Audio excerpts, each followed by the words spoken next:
اعوذ باللہ من الشیطان الرجیم بسم اللہ الرحمن الرحیم۔ تمام تعریفیں خالق کائنات کے واسطے جو واحد لا شریک ہے، جس کا کوئی ہمسر اور برابری کرنے والا نہیں، جس نے اس پوری دنیا کو بنایا ہے، جو دنیا بنانے پر بھی قادر ہے اور دنیا برباد کرنے پر بھی قادر ہے۔ آج کا واقعہ زنا سے بچنے والے ایک بزرگ کا ہے۔ حضرت ابن عباس رحمۃ اللہ علیہ حضرت کعبہ بن احبار رحمۃ اللہ علیہ سے نقل کرتے ہیں کہ انہوں نے بتایا کہ بنی اسرائیل میں ایک صدیق اول درجے کا ولی تھا جو عبادت میں منفرد مقام رکھتا تھا۔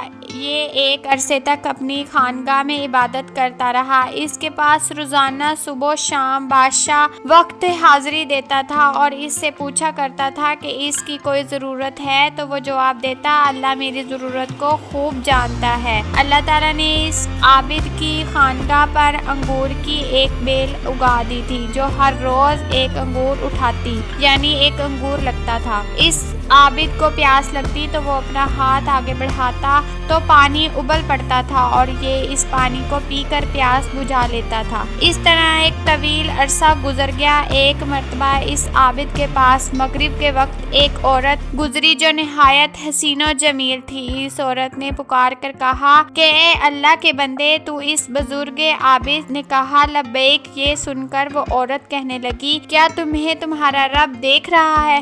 اس نے فرمایا کہ وہ اللہ ایک ہے، حیو یا قیوم ہے، دلوں کے اسرار سے واقف ہے اور جو قبروں میں ہیں ان کو اٹھانے والا ہے۔ عورت یہ سن کر کہنے لگی، مجھ سے میرا شوہر دور ہے، اس لیے مجھے ایک رات کے لیے اپنے پاس ٹھکانہ دے دو۔ بزرگ نے یہ سن کر اس عورت سے کہا کہ اوپر جاؤ۔ پس وہ عورت اوپر چڑھ گئی اور اس بزرگ کی خانقاہ میں پہنچ گئی۔ وہاں پہنچنے کے بعد اس عورت نے اپنے جسم سے کپڑے اتار پھینکے اور ننگی کھڑی ہو گئی اور اس عابد کے سامنے اپنا ننگا بدن ظاہر کر دیا۔ یہ منظر دیکھ کر اس بزرگ نے اپنی آنکھیں بند کر لی اور فرمایا، تو تباہ ہو جائے، اپنے آپ کو ڈھانپ لے۔ یہ سن کر اس عورت نے جواب دیا، تیرا کیا جاتا ہے اگر تو آج رات مجھ سے فائدہ اٹھا لے۔ تو بزرگ نے سن کر اپنے نفس سے مخاطب ہو کر کہا، اے نفس تو کیا کہتا ہے؟ نفس کہنے لگا، اللہ کی قسم میں تو فائدہ اٹھاؤں گا۔ یہ سن کر بزرگ نفس سے مخاطب ہو کر کہنے لگا، تو تباہ ہو جائے،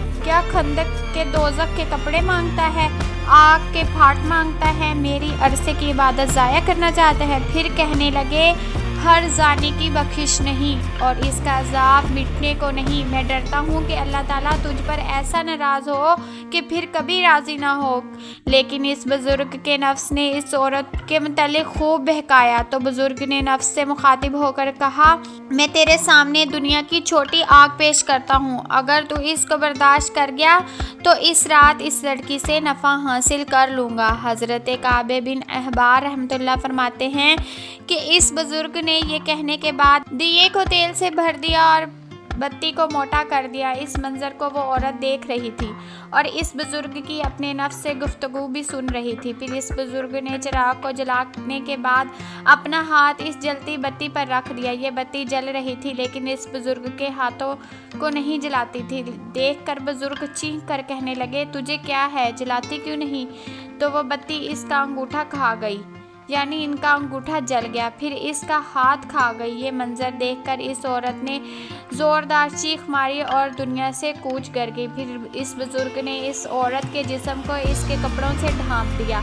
جب صبح ہوئی تو ابلیس لعین نے چیخ کر کہا، اے لوگو، فلاں بیٹی سے فلاں عابد شخص نے زنا کیا ہے اور زنا کرنے کے بعد اس کو قتل کر دیا ہے۔ چنانچہ جب یہ خبر بادشاہ تک پہنچی تو بادشاہ اپنے لشکر کو اور رعایا کو ساتھ لے کر اس کے عبادت خانے پر پہنچ گیا جہاں وہ راہب عبادت کیا کرتا تھا۔ وہاں پہنچ کر بادشاہ زور سے چیخا تو عابد نے اس کو جواب دیا۔ بادشاہ نے عابد سے پوچھا کہ فلاں کی بیٹی فلاں کہاں ہے؟ عابد نے کہا، یہیں۔ عابد نے کہا، یہیں پہ میرے پاس موجود ہے۔ بادشاہ یہ سن کر عابد سے کہنے لگا، اس کو کہو کہ وہ میرے پاس آئے۔ بزرگ نے کہا، وہ مر چکی ہے۔ یہ سن کر بادشاہ کہنے لگا، وہ زنا کے لیے رضامند نہیں ہوئی حتیٰ کہ تو نے ایک جان کو قتل کر دیا جس کو اللہ تعالیٰ نے حرام قرار دیا ہے۔ پھر بادشاہ نے غضبناک ہو کر اس عبادت خانے کو گرا دیا اور عابد کی گردن میں زنجیر ڈال کے اور اسے گھسیٹنے لگا اور عورت کی لاش کو وہاں سے اٹھا دیا گیا۔ اور اس عبادت خانے کو گرا دیا گیا۔ اس وقت کے لوگوں کا دستور تھا کہ زانی کو آرے کے ساتھ چرا دیا کرتے تھے۔ عابد کا ہاتھ جو رات کے واقعے میں جل گیا تھا، اسے عابد نے ہاتھ کی آستین میں چھپایا ہوا تھا اور وہ عابد واقعے کی حقیقت کسی کو نہیں بتا رہا تھا۔ آرے کو عابد کے سر پر رکھا اور جلاد کو حکم دیا گیا کہ آرا چلا دو۔ چنانچہ حکم ملتے ہی جلاد نے تمیل کی اور آرا چلا دیا۔ جب آرا عابد کے دماغ تک پہنچا تو اس کی آہ نکل گئی۔ اللہ تعالیٰ نے جبرائیل کی طرف وحی نازل فرمائی کہ اس کو کہو کچھ نہ بولو، میں تیرا صبر دیکھنا چاہتا ہوں۔ اس کے صدمے نے میری عرش برداروں کو، میرے آسمان کے مکینوں کو رلا دیا ہے۔ مجھے میرے غلبے اور جلال کی قسم، اگر اس عابد نے دوسری مرتبہ آواز نکالی تو میں آسمان کو زمین پر گرا دوں گا۔ چنانچہ اس عابد نے دوسری مرتبہ آہ نہیں نکالی اور نہ کوئی بات بتائی، حتیٰ کہ اس حالت میں اس کا انتقال ہو گیا۔ جب وہ عابد وفات پا گیا تو اللہ تعالیٰ نے اس مردہ عورت میں روح ڈالی جو عابد کا عمل دیکھ کر دنیا سے کوچ کر گئی تھی۔ تو عورت نے لوگوں سے مخاطب ہو کر کہا، اللہ کی قسم یہ مظلوم ہو کر فوت ہوا ہے، اس نے زنا نہیں کیا تھا اور میں ابھی تک کنواری ہوں۔ اس کے بعد اس عورت نے گزشتہ رات کا سارا واقعہ لوگوں کے سامنے رکھ دیا۔ تو یہ سن کر جب لوگوں نے اس کا ہاتھ نکالا تو جیسا لڑکی نے بتایا تھا ویسا ہی جلا ہوا تھا۔ یہ دیکھ کر لوگ کہنے لگے کہ اگر ہمیں علم ہوتا کہ اصل حقیقت کیا ہے تو ہم کبھی بھی اس کے جسم کو نہ چیرتے۔ عابد 2 ٹکڑے ہو کر زمین پر گرا پڑا اور لڑکی بھی جیسے پہلے مردہ تھی ویسے ہی ہو گئی۔ پھر ان دونوں کو دفنانے کے لیے قبریں کھودی گئی اور تو اس میں کستوری، عنبر اور کافور کی خوشبوئیں مہک رہی تھیں۔ اور پھر ان کا جنازہ پڑھنے کے لیے ان کی میتوں کو لایا گیا تو ان کو آسمان سے کسی نے منادی کی، صبر کرو یہاں تک کہ فرشتے ان کا جنازہ پڑھ لیں۔ اس کے بعد لوگوں نے ان کا جنازہ پڑھا اور دفن کر دیا۔ پھر اللہ تعالیٰ نے ان کی قبر پر چنبیلی کو اگایا اور لوگوں نے ان کی قبر پر تختہ دیکھا جس پر لکھا ہوا تھا کہ شروع اللہ کے نام سے جو بہت بڑا مہربان اور رحم کرنے والا ہے۔ اللہ عز و جل کی طرف سے اپنے بندہ اور اپنے ولی کی طرف سے میں نے اپنے عرش کے نیچے ایک منبر لگایا اور اپنے فرشتوں کو گواہ بنایا کہ میں نے جنت الفردوس کی 50,000 عورتوں سے اس ولی کا نکاح کیا اور میں اپنے فرمانبرداروں اور مکبرین کو ایسے ہی نام و اکرام سے نوازتا ہوں۔ اس واقعے کو پڑھ کر یہ سبق ملتا ہے کہ نفس کی اتباع کبھی نہیں کرنی چاہیے، کیوں نہ کہ نفس انسان کو ہمیشہ عیش و عشرت اور غلط خواہشات کا دلدادہ بناتا ہے اور پھر نفس کے باعث انسان جہنم کی طرف چلا جاتا ہے۔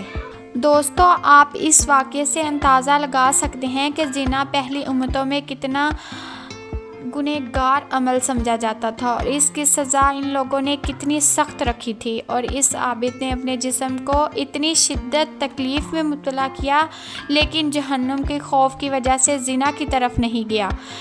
وہ جانتا تھا کہ جہنم کی ہولناکیاں اپنے اندر کتنی شدت رکھتی ہیں اور جہنم کی آگ کتنی سخت ہے، جس کے بارے میں اللہ تعالیٰ فرماتا ہے کہ وہ سب سے بڑی آگ ہے، اور حدیث شریف میں ہے کہ تمہاری یہ دنیا کی آگ دوزخ کی آگ کا 70واں حصہ ہے۔ اے مسلمانوں، علم زنا کی شدت اور ہلاکت خیزیوں کا اندازہ قرآن، حدیث اور تاریخ اسلام کے واقعات میں آئے ہوئے ان کھلے اور واضح احکامات کو پڑھ کر ہو جاتا ہے کہ جس سے ہر مسلمان کو یہ فکر کرنی چاہیے کہ وہ اس گناہ عظیم کا مرتکب ہونے سے بچے۔ اللہ تعالیٰ نے انسان کی ہدایت کے لیے واضح راستے بیان کر دی ہیں جس پر چل کر انسان کو خود کو عذاب دردناک سے محفوظ رکھ سکتا ہے۔ اللہ تعالیٰ مجھے اور آپ کو عمل کرنے کی توفیق عطا فرمائے، ہمیں زنا جیسی بری لعنت سے بچائے، آمین۔